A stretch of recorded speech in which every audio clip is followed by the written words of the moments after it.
Another way to do some reporting in here is going to be using those sort of standard old-fashioned financial reports. And so again, these were originally called account schedules.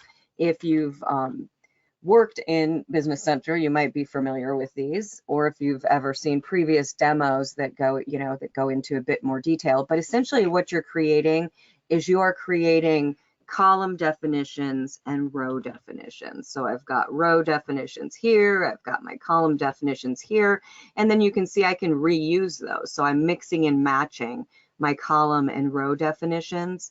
I can also create formulas within these. So you can see this specific column definition is going to be my period and year to date with a % of total revenue, right? So that's actually putting in some formulas. So if I were to come into this one and say, if I wanted to edit that column definition, I could do that by actually pulling that up so I can see this is what is in that column definition, right? I've got my column headers, I've got formulas. In this specific case, I've got a formula for my budget entries, and then I'm using this period to date. So you have different options in here, like, do I want to show this? Maybe only when there's a value there or something. It's one that's really common.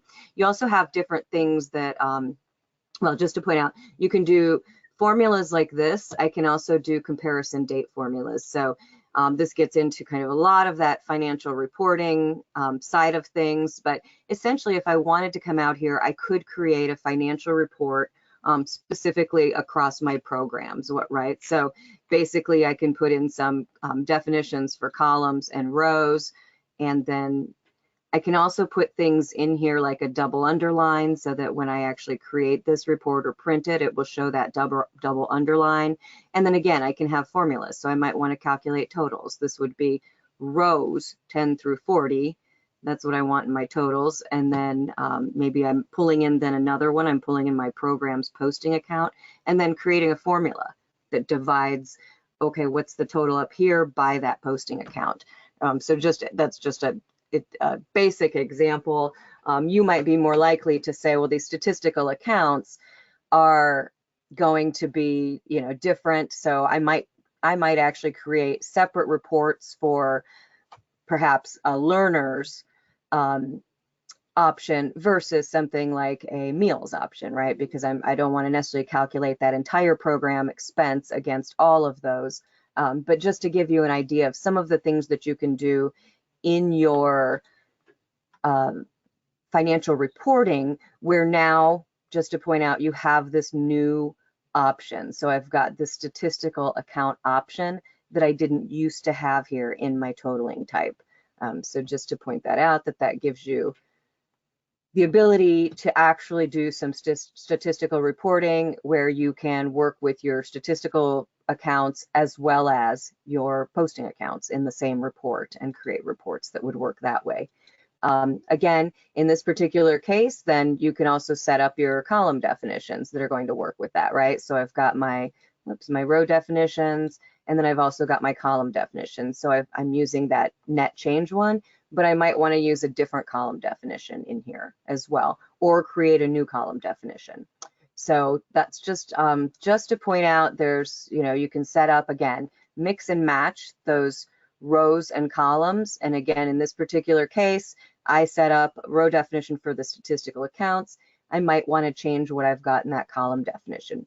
One thing you can do with column definition is if you look at, for example, we look at column definition, I can set things up that will do things like current period -1 or current period -2, that kind of thing. And I can use my formulas, so this could be current period here. I can create, actually, I think it would be over here, my current period, and then I can do, whoops, it's not, comparison date formula, date from CP. Oh, should include a number. So that's what it's going to be, -1. So my current, my formula for my date would be here, right?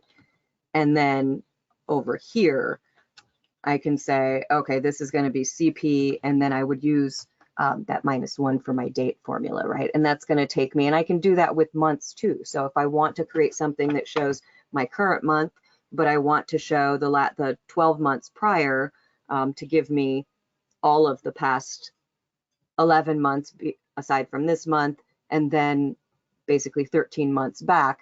I could create 13 columns for something like that will show me then across the board each of those. So it's important to learn to use some of these formulas. One thing, again, if I were to come into here and just type something that's wrong, one hint that I always use for people is, you know, if I say DP, when you, and that is actually an okay formula, but if you use a formula that is incorrect, then it will actually alert you to that. So that's a good thing also to keep in mind, that when you're seeing things like, and that's thinking I'm putting in a column, when I'm putting in things like date formulas and it doesn't like them, what I can do is get to that help by having it come up and looking at this, right? So it's going to show me these are the things that you're allowed to use, and then you can include those numbers with them as well with your comparison dates.